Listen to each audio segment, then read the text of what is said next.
It is my profound honor to address the United Nations General Assembly, 75 years after the end of World War II and the founding of the United Nations. We are once again engaged in a great global struggle.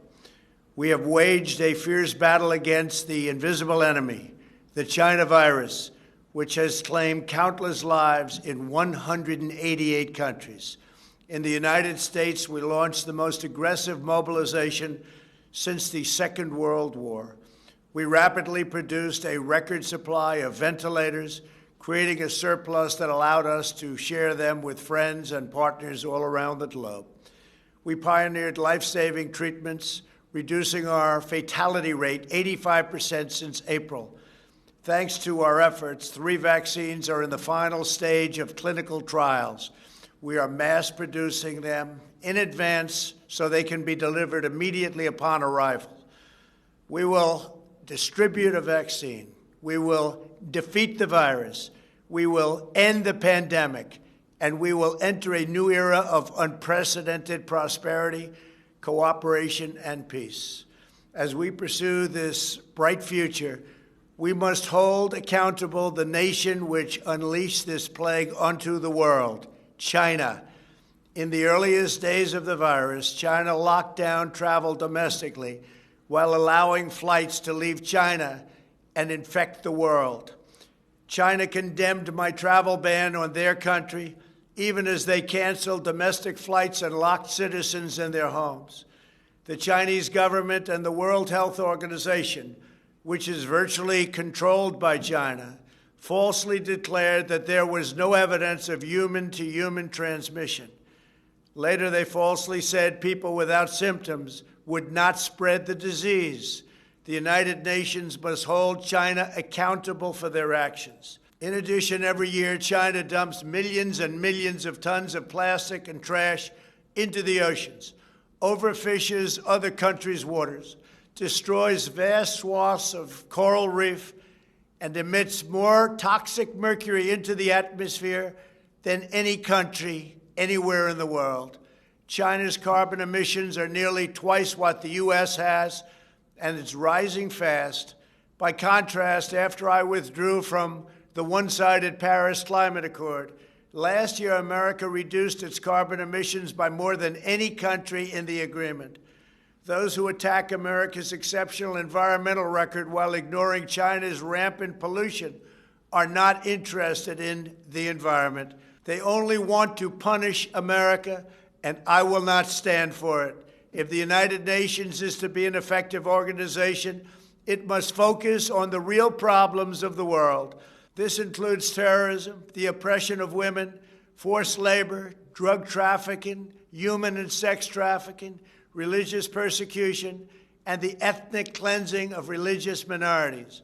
America will always be a leader in human rights. My administration is advancing religious liberty, opportunity for women, the decriminalization of homosexuality, combating human trafficking, and protecting unborn children.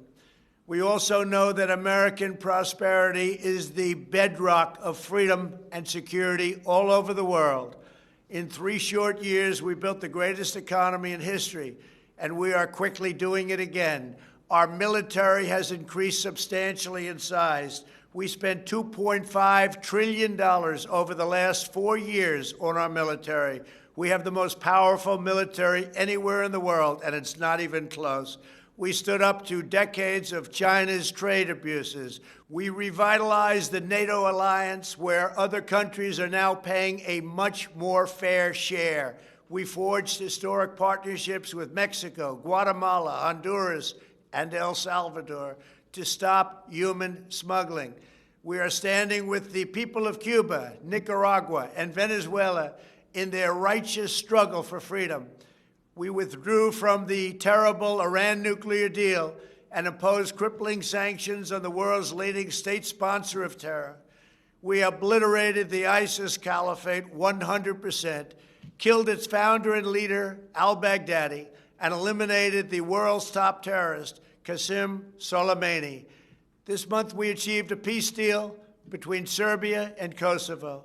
We reached a landmark breakthrough with 2 peace deals in the Middle East after decades of no progress. Israel, the United Arab Emirates, and Bahrain all signed a historic peace agreement in the White House, with many other Middle Eastern countries to come. They are coming fast, and they know it's great for them and it's great for the world. These groundbreaking peace deals are the dawn of the new Middle East. By taking a different approach, we have achieved different outcomes, far superior outcomes. We took an approach, and the approach worked. We intend to deliver more peace agreements shortly, and I have never been more optimistic for the future of the region. There is no blood in the sand. Those days are hopefully over. As we speak, the United States is also working to end the war in Afghanistan, and we are bringing our troops home. America is fulfilling our destiny as peacemaker, but it is peace through strength. We are stronger now than ever before. Our weapons are at an advanced level like we've never had before, like, frankly, we've never even thought of having before. And I only pray to God that we never have to use them. For decades, the same tired voices proposed the same failed solutions, pursuing global ambitions at the expense of their own people.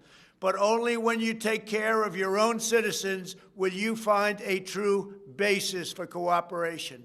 As president, I have rejected the failed approaches of the past, and I am proudly putting America first, just as you should be putting your countries first. That's okay. That's what you should be doing. I am supremely confident that next year, when we gather in person, we will be in the midst of one of the greatest years in our history, and frankly, hopefully, in the history of the world. Thank you. God bless you all. God bless America. And God bless the United Nations.